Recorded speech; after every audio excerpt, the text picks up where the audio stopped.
Welcome to ராஜாவட்டி kitchen. நம்ம கிச்சனில் நம்ம இன்றைக்கி என்ன ரெசிபி பார்க்க போகிறோம் அப்படின்னா, இன்றைக்கி நம்ம வெங்காய குழம்பு தான் நம்ம செய்ய போகிறோம். வாங்க எப்படி செய்யலான்னு பார்க்கலாம். வாங்க வீடியோக்குள்ளே போகலாம்.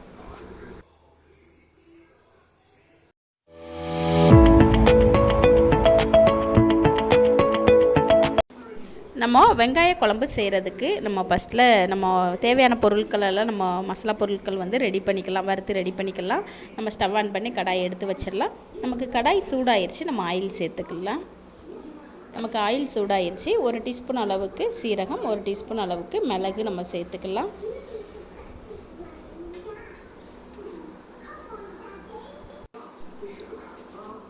அடுத்ததாக நம்ம ஒரு 15 எண்ணம் பூண்டு பல் வந்து நான் தோல் நீக்கிட்டு எடுத்து வச்சுருக்கிறேன். நம்ம ஒன்றா சேர்த்துக்கலாம். 1 கப் அளவுக்கு சின்ன வெங்காயம் தோல் நீக்கிட்டு நான் எடுத்து வச்சுருக்கிறேன். அதையுமே நம்ம ஒன்றா சேர்த்துக்கலாம்.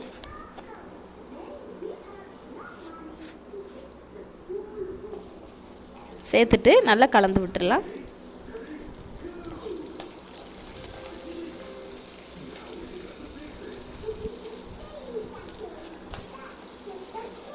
வெங்காயம் பூண்டு நமக்கு நல்லா வதங்கி வரணும். நம்ம ஸ்டவ்வை சிம்மிலே வச்சுட்டு நல்லா பொறுமையாக கலந்து விட்டுடலாம்.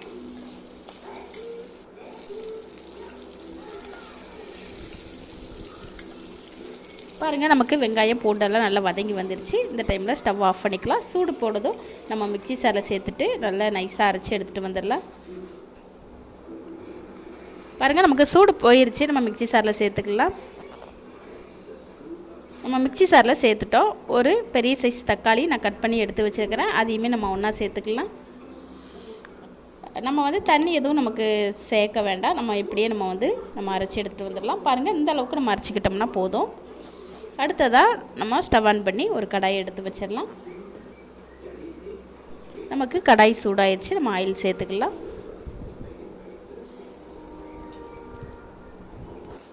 நம்ம கடுகு உளுந்தம்பருப்பு சேர்த்துக்கலாம்.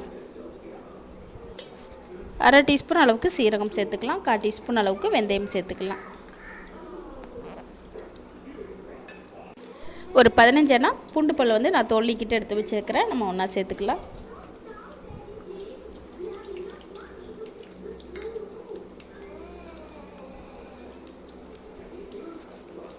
கூடவே 1 கப் அளவுக்கு சின்ன வெங்காயம் நான் தோல் நீக்கிட்டு எடுத்து வச்சுருக்கிறேன். அதையுமே நம்ம ஒன்றா சேர்த்துட்டு கலந்து விட்டுறலாம்.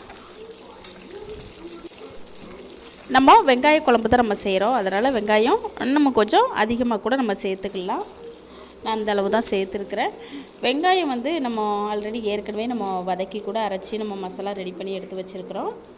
பாருங்கள், வெங்காயம் பூண்டு நமக்கு ஓரளவுக்கு நல்லா வதங்கி வந்துருச்சு. இந்த டைமில் மசாலா பொடி சேர்த்துக்கலாம். 1 டீஸ்பூன் அளவுக்கு வரமிளகாத்தூள், ஒரு சின்ன டீஸ்பூன் அளவுக்கு 1 டீஸ்பூன் அளவு மஞ்சள் தூள், நம்ம வீட்டில் குழம்பு தூள் இருக்குது இல்லையா, அது 1 டேபிள் ஸ்பூன் எடுத்து வச்சுருக்கிறேன். நம்ம ஒன்றா சேர்த்துட்டு நல்லா கலந்து விட்டுறலாம்.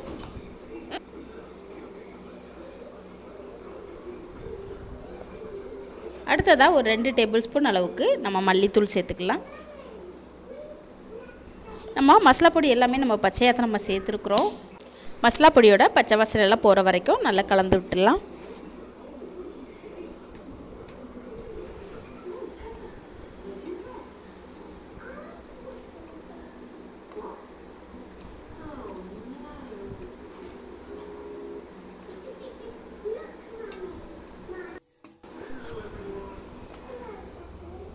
நமக்கு மசாலா பொடியோட பச்சை வாசனை எல்லாம் போயிடுச்சு.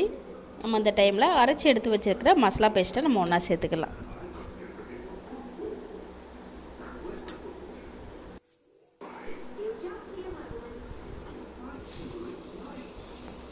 சேர்த்துட்டு நல்லா கலந்து விட்டுடலாம். ஆல்ரெடி ஏற்கனவே நம்ம வதக்கிட்டு தான் நம்ம அரைச்சிருக்கிறோம். ஒரு 5 நிமிஷத்துக்கு நம்ம கலந்து விட்டுக்கிட்டால் போதும். மிக்ஸி சாரில் கொஞ்சமாக தண்ணி விட்டு நம்ம ஒன்றா சேர்த்துக்கலாம். சேர்த்துட்டு நல்லா கலந்து விட்டுடலாம்.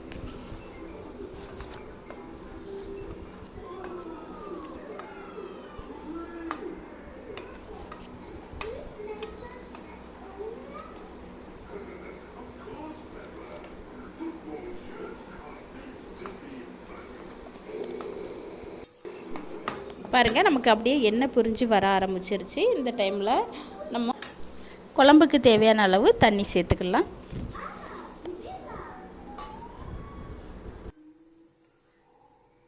சேர்த்துட்டு நல்லா கலந்து விட்டுறலாம். நல்லா கொதி வந்ததுக்கப்புறம் நம்ம வந்து புளி தண்ணி நம்ம சேர்த்துக்கலாம். ஒரு லெமன் சைஸ் அளவு புளி வந்து நான் ஊற வச்சுருக்கிறேன்.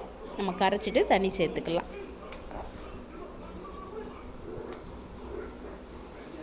இந்த டைமில் நம்ம குழம்புக்கு தேவையான அளவு உப்பு நம்ம சேர்த்துக்கலாம்.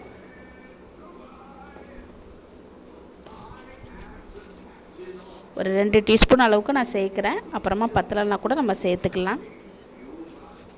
நல்லா ஒரு வாட்டி கலந்து விட்டுடலாம். பாருங்கள், நல்லா கொதி வர ஆரம்பிச்சிருச்சு. நல்லா ஒரு வாட்டி கலந்து விட்டுடலாம். பாருங்கள், நமக்கு நல்லா கொதி வர ஆரம்பிச்சிருச்சு. இந்த டைமில் நம்ம புளி ஊற வச்சுருந்தோம் இல்லையா, நம்ம கரைச்சிட்டு நம்ம புளி தண்ணியை நம்ம இந்த டைமில் சேர்த்துக்கலாம். சேர்த்துட்டு நல்லா கலந்து விட்டுடலாம். நமக்கு நல்ல எண்ணெய் பிரிஞ்சு வந்து குழம்பு கொஞ்சம் திக்காக வந்தது நம்ம ஸ்டவ் ஆஃப் பண்ணிக்கலாம். பாருங்கள், நல்லா கொதி வர ஆரம்பிச்சிருச்சு. நல்லா ஒரு வாட்டி கலந்து விட்டுடலாம்.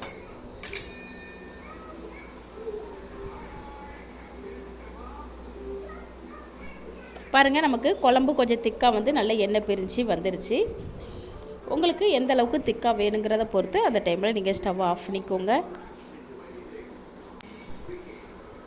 ஒரு டீஸ்பூன் அளவுக்கு நான் வந்து நாட்டு சர்க்கரை சேர்த்துக்கிட்டேன்.